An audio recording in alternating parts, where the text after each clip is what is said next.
Welcome back to the kitchen table of Silver Surf Wax for Silver Surf Wax Sunday, and I am super excited and proud to bring you the latest purchase that I made at my local coin store to finish my 500-ounce monster project of half dollars. As you may remember from my last video, I was 3 tubes short, or about $30 face short, and I was able to go to my local coin store and pick through and pick up about $73 face, but I got 3 tubes of Benjis, and let's see, I picked them up for $73 for $20.75, so $29 an ounce, which is pretty expensive for junk silver, right? I mean, the spot price is $22-ish, and I'm paying $29, so that's $7 over spot. And you know, that kills me a bit. So I want to talk to you guys today a little bit about spot price and premiums and some of my thought process about that, because recently I've come to, you know, sort of a different opinion on premiums and spot price. And so, you know, I think if you've watched my previous videos, you know, my early videos, I was picking up silver at generic 1 ounce rounds at like maybe $1 over spot.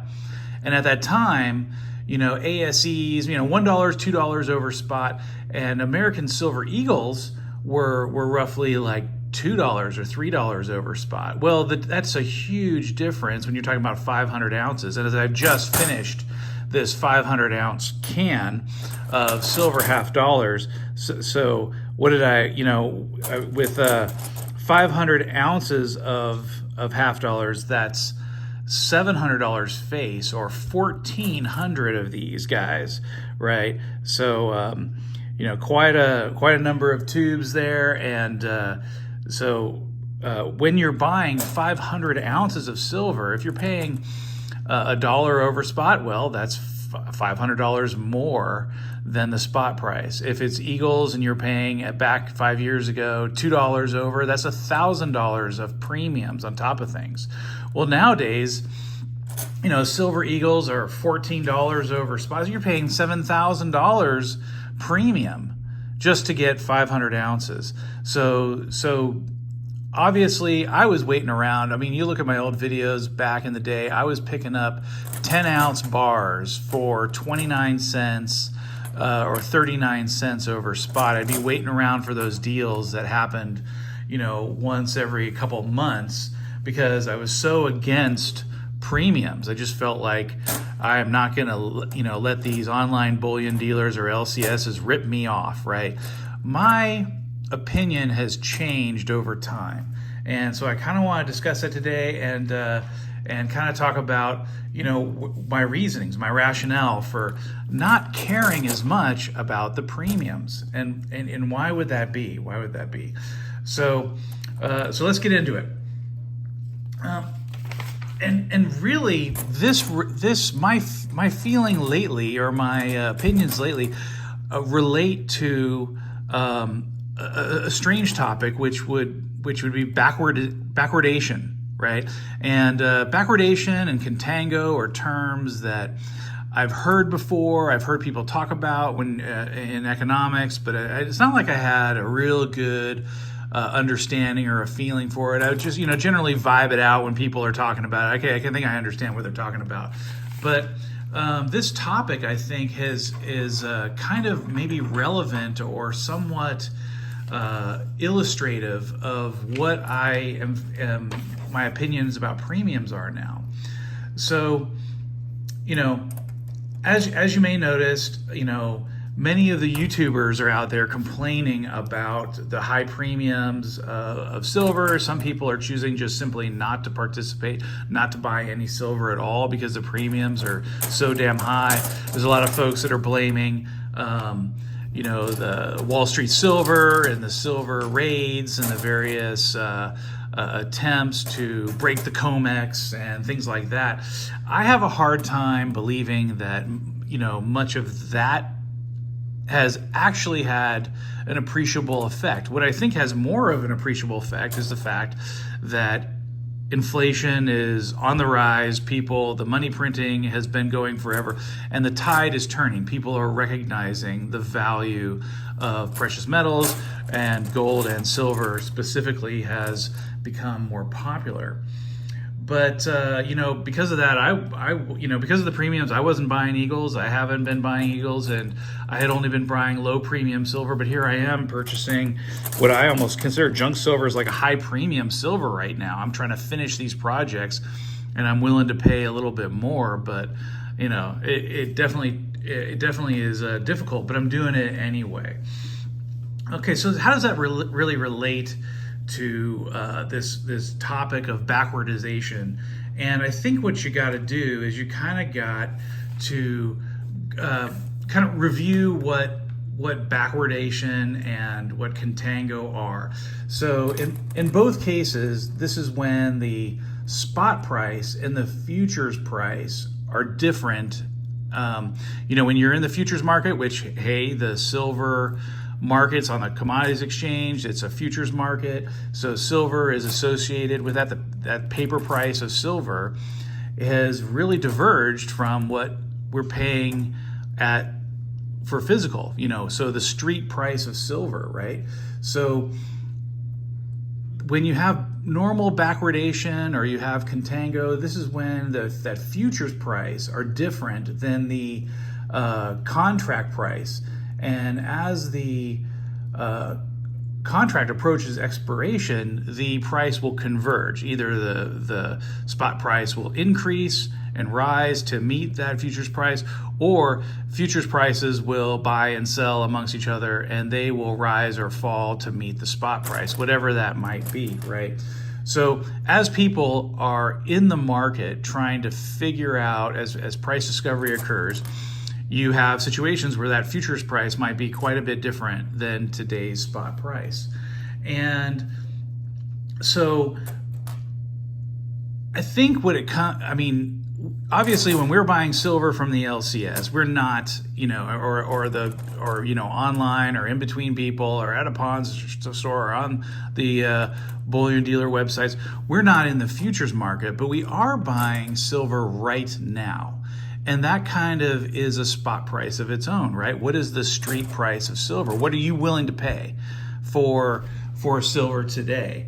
And I think that this backwardation and contango concepts relate to what it is that we are doing here, right? When we're willing to buy this silver and we're willing to pay those premiums, I no longer believe that my local coin store or my bullion dealership is out to screw me, right? Is out to take advantage and get more money than they are competing in the market.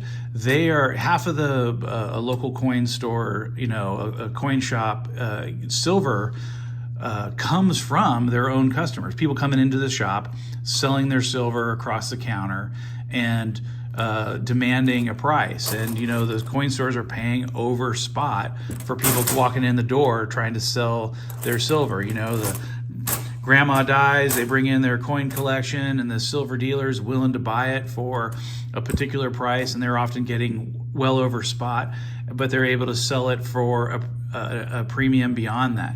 So the market's out there working, trying to take care of itself, trying to, some people are going to be making obscene profits on certain deals, and other people are going to be making fair profit on certain deals.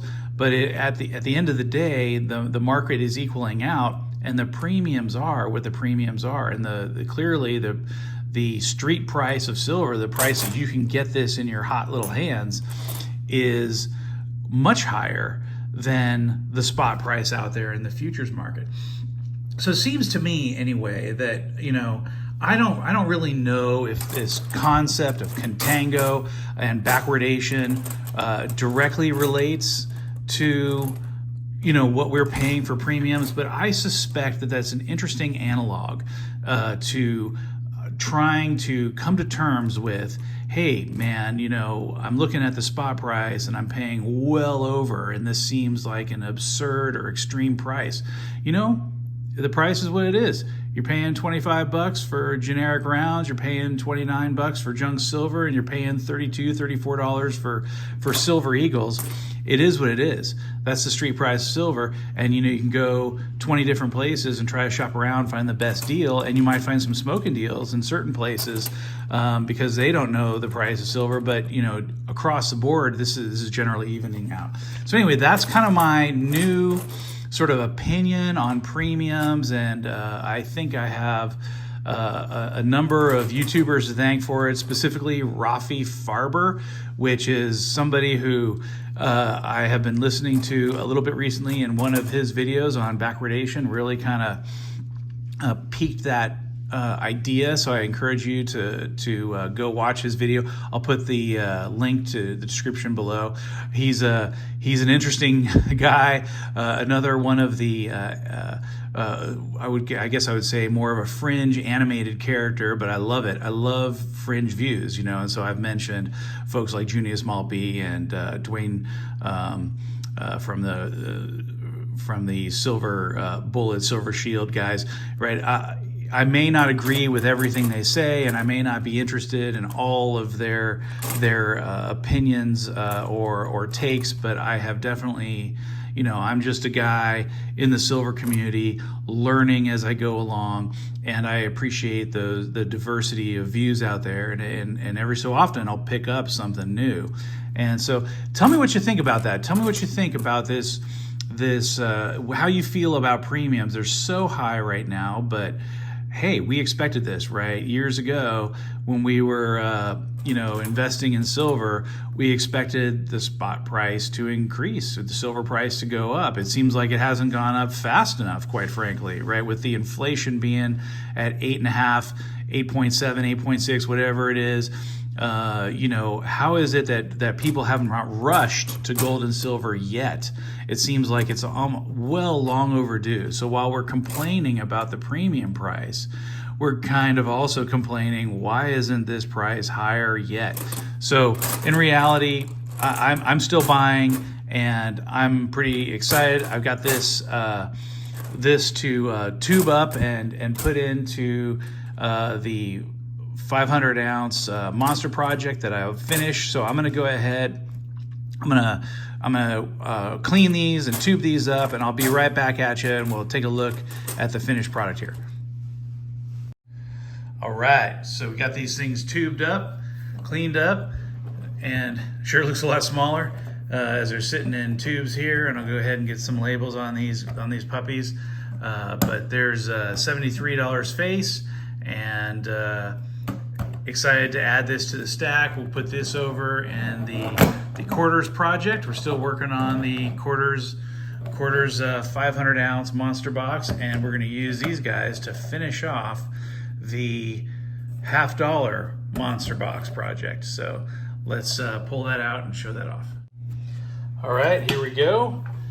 Inside the can here, I've got my full tubes of $50, and I'll be able to add these three, and that should make the total number of tubes with 20 each, and I've got a now 500 ounce can. Now this other little box I have here, let's see, I have previously done a count on this. It looks like I got about $36 face, 25 ounce.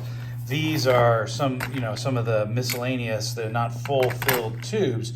This one's got 19 in them, just one shy of the 20s.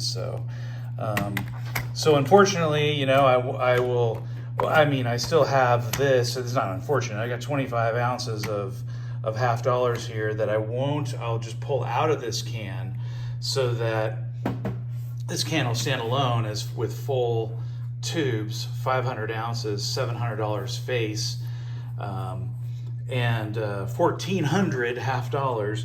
But I'll leave this and I'll put this in a miscellaneous can, not included with this, because I made my label. I'm so excited I did it already. 500 ounces, baby. So That is the deal. Oh yeah, and I made even a little placard. When I finish these boxes, when I finish these projects, I've been putting a little situation here as we go. 70 tubes, 10-ounce rolls, 1,400 halves, $700 face value for 500, and it's 0.5, 500.5 if you multiply by 0.715. So I'll just drop this in there with the sweet desiccant pack to keep moisture out of this ammo can, suck it up, and seal it tight. Done. 500-ounce project. That took a while, maybe a little longer than I expected. Now, as you may know, I already have another ammo can that I've completed. So this is the second ammo can. So now I have 1,000 ounces of silver half dollars, and that is pretty much where I currently intend to stop. And like I said, I kind of got these miscellaneous ones to add to the miscellaneous can. Who knows what'll happen in the future? If I end up with more half dollars, I might start another project. But for right now, I'm moving on to the silver project, the silver half dollar. Silver, excuse me. I'm moving on to the quarters project to see if I can get this filled with $700 face, 500 ounces, but I'm not even halfway there. I'm currently at 260 ounces worth. I guess I am over halfway there. You can see here, I got even full rolls of SLQs and barbers that I've picked up along the way. They even though I got the 40 count on there, see how they don't even go to the top because they're so slicked and worn. Here's the barber, same thing. It's got 40 of them in this tube, but they don't even approach the top like these other guys do.